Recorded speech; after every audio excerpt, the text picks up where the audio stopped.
Hello, this is the Bible in Fewer Words. We are Carol and Steve Wells. This is episode 82, Joshua, chapter 10. If you enjoy this podcast, please consider supporting us at patreon.com/BFW. Hi, Steve. Hi, Carol. How are you? I'm doing well. I see we're covering one chapter today. Just one, yeah. It's an important one historically. And scientifically? Mm-hmm. Okay, let's get going. Chapter 10, verse 1.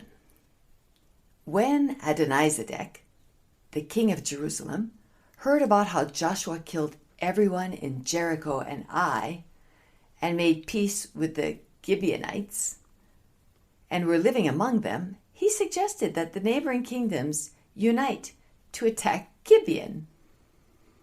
Yeah. Wait a second. Didn't he make nice with them?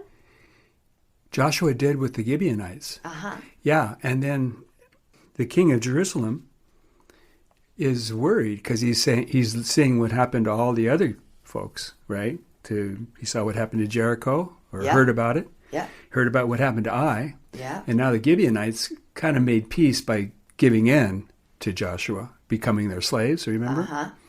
And so they're saying we need to attack Gibeon because they made peace with the Israelites. And we don't want to end up being in the same position they are because they're just slaves. They're slaves or dead, right? One or the other. Yeah. Yeah. So they're saying we got to fight them. So he's trying to get a coalition together to fight the Israelites and the Gibeonites.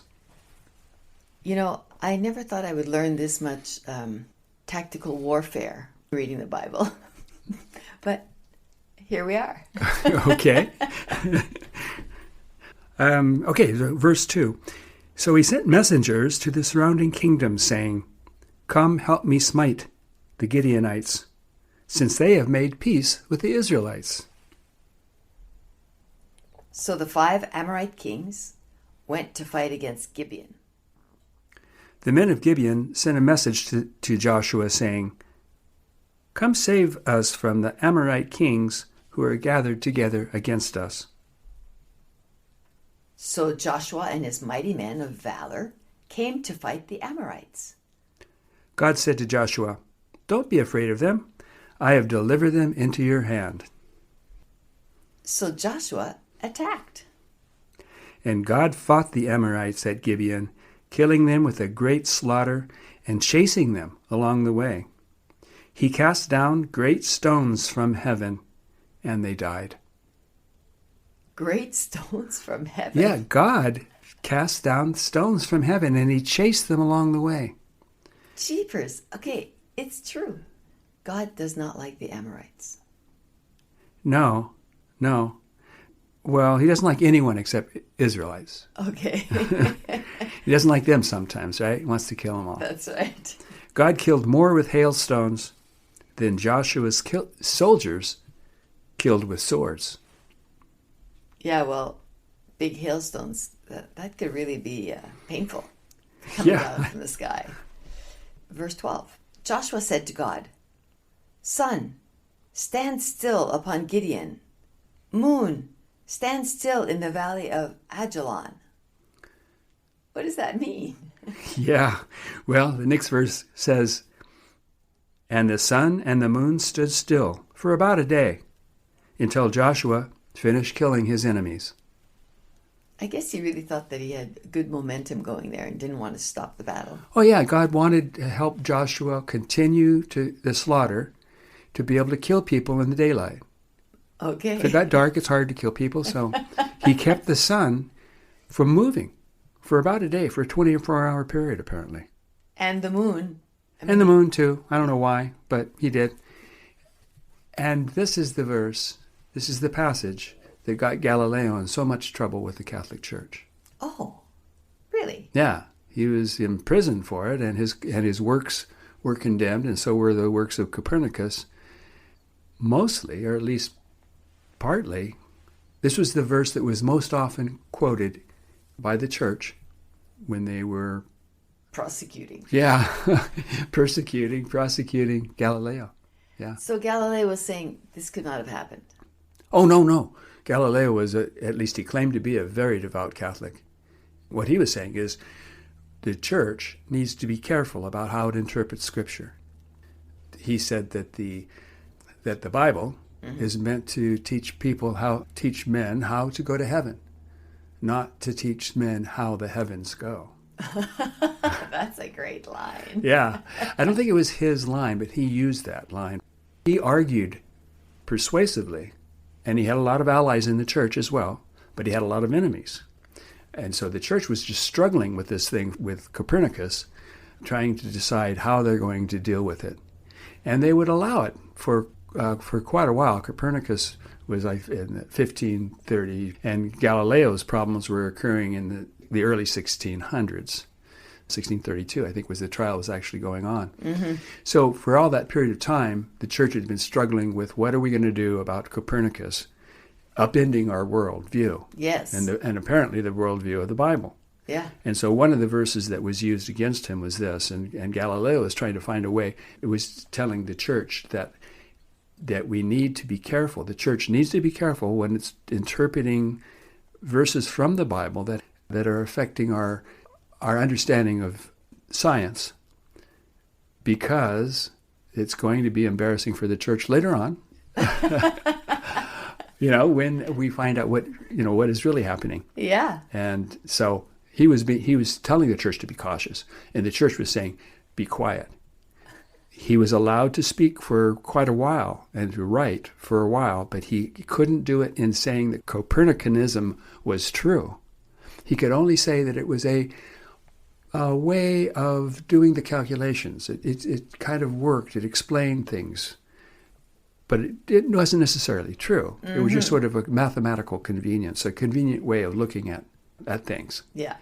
And the church went along with that until he started to get too much involved in interpreting Scripture. And then his works were condemned, and so were the works of Copernicus. And they were until, I think they were on the Index of Forbidden Books until about 1835, if I remember right. Wow. All over this one little chapter. Yes, although there are other things in the Bible as well. In the Psalms, there are things about how the sun moves across the sky, and there are other verses that were troublesome as well. But this is the one that was very clear. The church could not allow that something in the Bible that was said to have occurred didn't actually occur as it was said. And here we have God stopping the sun. And the moon. Yeah. Okay, I want to say that is fascinating. I kind of had a sense that Galileo kind of was in trouble over this, but not in that detail. Yeah. Thanks. Yeah, it is a very interesting period of time for the history of science and our culture. Yeah. Okay, so verse 15. When Joshua returned to the camp at Gilgal, he heard that the 5 Amorite kings were hiding in a cave. He said, "Roll a great stone in front of the entrance and post guards to make sure they don't escape." After he finished slaughtering the Amorites, Joshua said, "Open the cave and bring out the 5 kings." So they brought the 5 kings to him. He said to his captains, "Put your feet on the neck of these kings." So they did. He said to his captains, "This is what God will do to all of your enemies." Then Joshua killed the 5 kings and hanged them on trees. They hung there until the evening. Because you can't let them hang all night. Yeah, we know all about that, right? So we shouldn't be giggling. These poor kings, Yeah. died.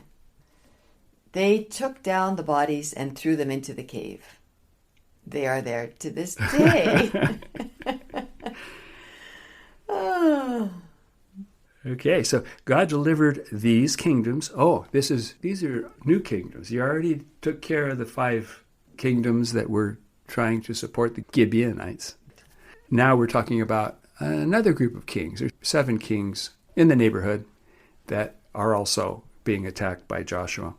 And the Bible, I'm kind of summarizing quite a few verses here, but it's pretty repetitive, just saying that this king and his people were slaughtered, and then this king and his people were slaughtered. And it turns out that God delivered these kingdoms into Joshua's hand.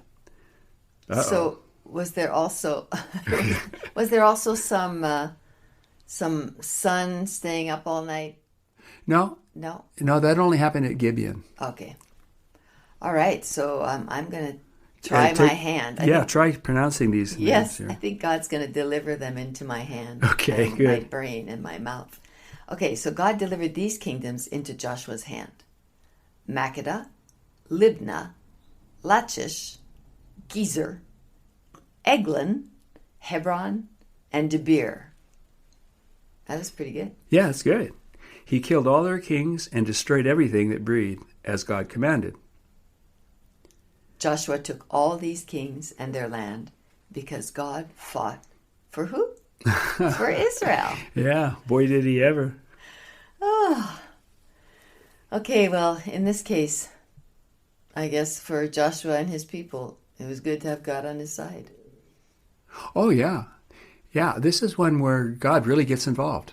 Sometimes he just, I don't know what he does, but he delivers it into their hand and everything's easy and they just kill everybody. But it's the soldiers that are doing it, apparently. Yeah. God's helping them. Yeah. But here, God's getting right in there, chasing them, throwing stones at them. From the sky. From the sky, yeah. Oh, man. Okay, well, that's it for today, folks. Thanks for staying with us. Bye-bye. Bye-bye.